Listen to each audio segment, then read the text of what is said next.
All right, let's dive in. We're tackling Principles by Ray Dalio today. Um, you know, it's practically a must-read now for, well, anyone aiming for success, right? In life, work, the whole shebang. Yeah, definitely. It's more than just a guide, though. Yeah. It's Dalio putting his whole philosophy out there, all those years leading Bridgewater. And he didn't just, like, give us a numbered list or anything. It's a whole journey, right?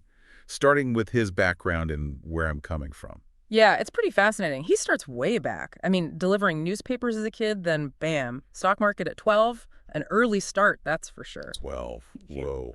Was still figuring out, like, fractions back then.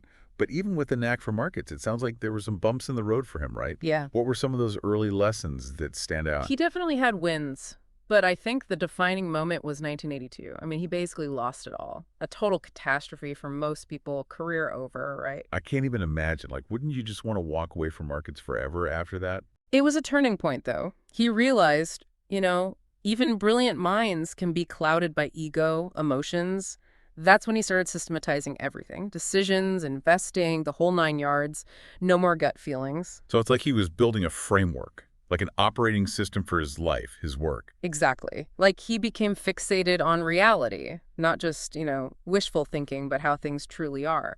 Hyperrealism, he calls it, the foundation for everything else. And so from that focus on reality, you get the life principles. These aren't just like fluffy self-help stuff, are they? No, not at all. He truly believes, nature holds the key, understanding systems, human systems too, and evolution, always adapting and improving. That's the driver, he says. So it's constant learning, evolving, right? Yeah. Embracing the fact that everything's in flux, us included. And that's where I guess his big one comes in.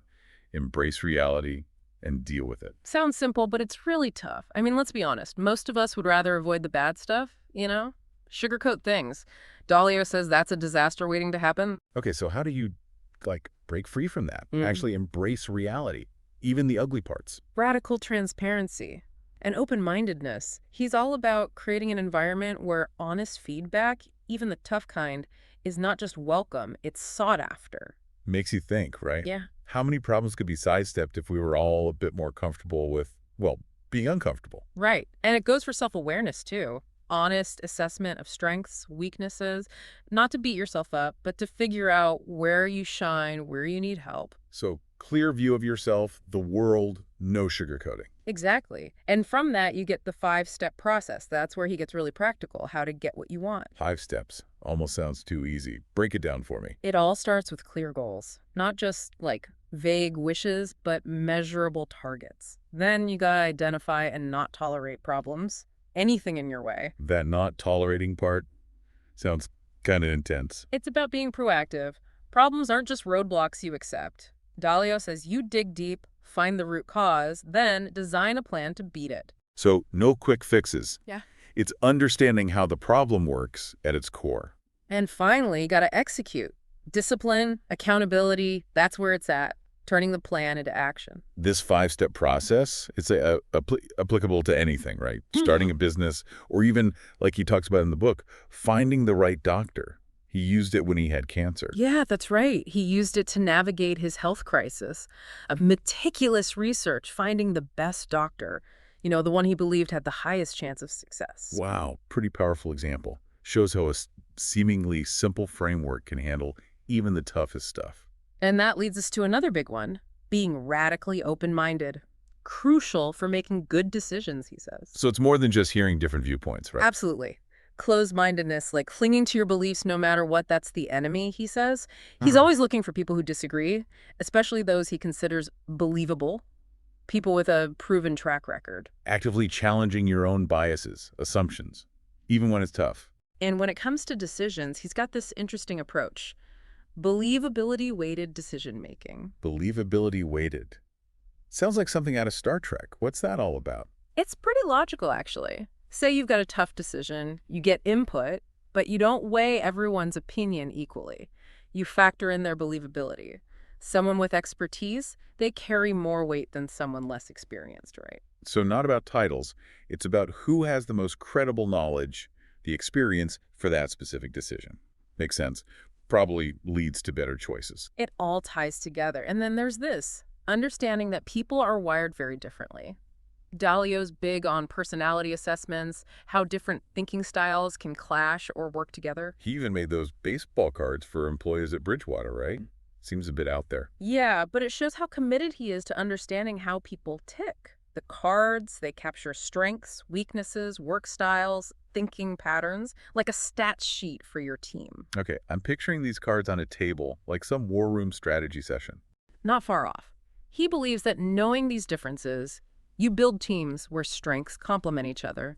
Better collaboration, better results. So it's embracing diversity, Mhm. not just like demographics, but how people think, approach problems. And that brings us to another key part, making good decisions.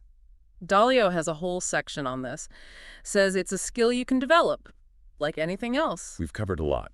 Embracing reality, the 5-step process, open-mindedness, those individual differences. Mm. It's like a toolkit for dealing with, well, life. But we're only halfway through these life principles, right? Yeah, there's a lot more. He goes even deeper. Relationships, emotions, designing a life aligned with your values. And that's where we'll pick up next time. We'll dig into the rest of those life principles and then see how he applies them to work in his work principles.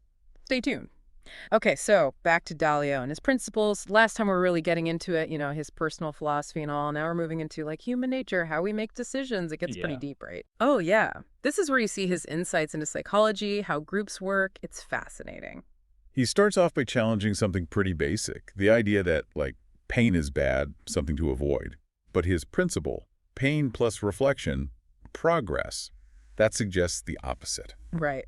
He's saying pain, whether it's like personal setbacks, failures at work, it's actually key for growth. You reflect on those tough moments, you figure out your weaknesses, learn from mistakes, you come out stronger, more adaptable. So it's not about, like, seeking out pain. No. More about, I guess, how you view it. Seeing it as a chance to learn, not something to be scared of. Exactly. And this connects to another principle, that believability-weighted decision-making. Learning not just from yourself, but from others, especially those you trust, the believable ones. We talked about that before. Yeah. But I'm so curious, like, how do you measure that believability? This is some formula.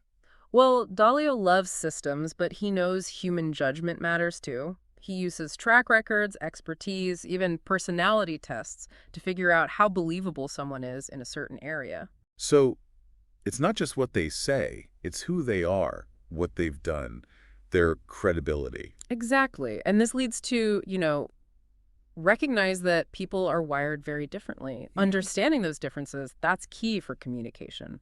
Working together, he says. Right. He gets into those personality assessments, the Myers-Briggs and all that. How different thinking styles can cause conflict or make a team stronger. Makes you wonder if he gives everyone a personality test before they even get an interview. Haha, maybe. But the point is, those differences aren't good or bad in themselves. It's about knowing how to use them. Dalio says, know your own biases and look for different perspectives. So you're building teams where people's strengths fit together, not trying to make everyone the same. And that brings us to relationships. Don't let fear of confrontation stand in the way of honest relationships. Sounds kind of counterintuitive, right? But he's saying healthy conflict, where everyone's committed to truth, open communication, that's essential. So not avoiding disagreements, but doing them the right way. Exactly. See disagreements as a chance to test your thinking, question assumptions. You end up with better decisions that way. That's a fine line to walk, though. How do you keep those disagreements from becoming, like, personal attacks or creating a toxic environment?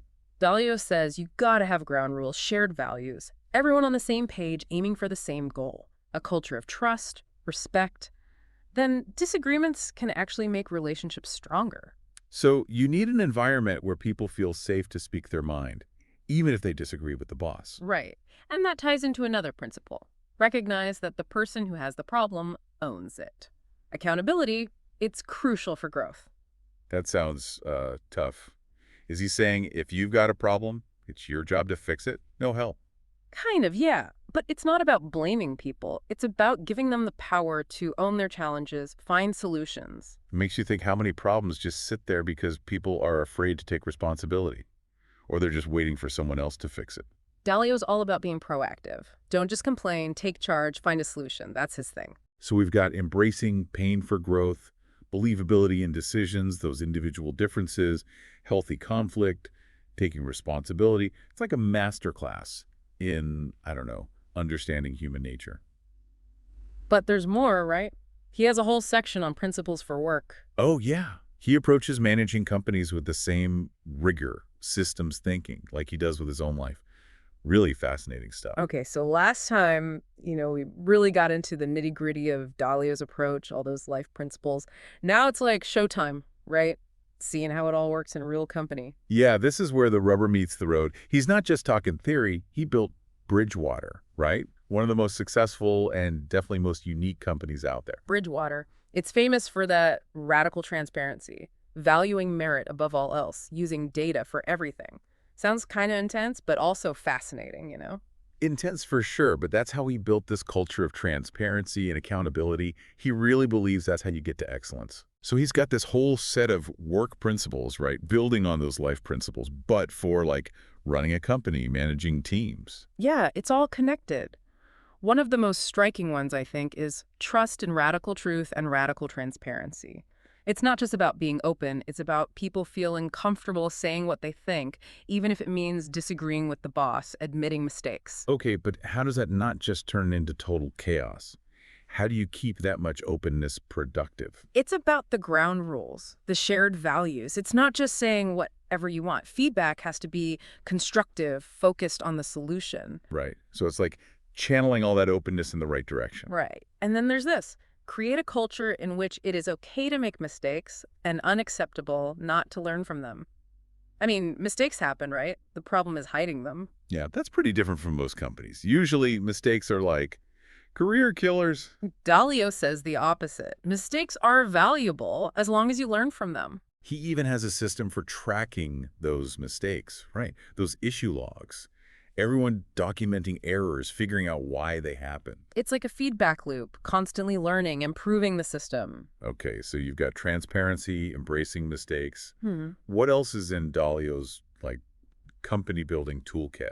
Well, there's get the right people in the right roles. Seems obvious, but Dalio takes it super seriously. Yeah, he's really into finding the perfect fit, not just skills, but personality, values, the whole package. He uses everything. Personality tests, those baseball cards, figuring out how people are wired, where they fit best. A very data-driven way to build teams, that's for sure. And it's ongoing. Training, evaluation, and something he calls sorting. Sorting, what's that about? Making sure people are in the roles that best suit them, even if it means moving them around, even if they're successful where they are. So it's not just what's good for the company, but for the person's growth, too. Right. And this connects to another principle. Recognize that conflicts are essential for great relationships. Dalio says healthy conflict, when everyone's committed to truth and open communication, that's how you make progress. So disagreements are good, as long as they're done the right way. He wants people to, fight for their ideas, but respectfully, focused on solutions. Sounds intense, but also, I don't know, kind of exciting. No wonder Bridgewater attracts so many talented people. It's demanding, but it rewards people who are curious, who challenge the status quo. And, when Dalio stepped down as CEO, he really focused on building a system that could run without him. Yeah, he codified his principles, built processes, focused on developing future leaders. It really shows how much he believes in the power of these principles. Yeah. Building a company that can, run itself. And it's not just about being successful. It's about building something that aligns with his values, something that makes the world a better place. So Dalio's principles, it's really a different way of thinking about success. In life, in work, all about understanding how people work, being radically transparent, believing in the power of systems. It's definitely challenging, but also really inspiring. It pushes you to embrace reality, learn from your mistakes, and always be striving to be better. I think that's a great place to wrap up our deep dive into Dalio's principles. Hopefully you found it insightful, maybe even a little inspiring. Thanks for joining us. Until next time.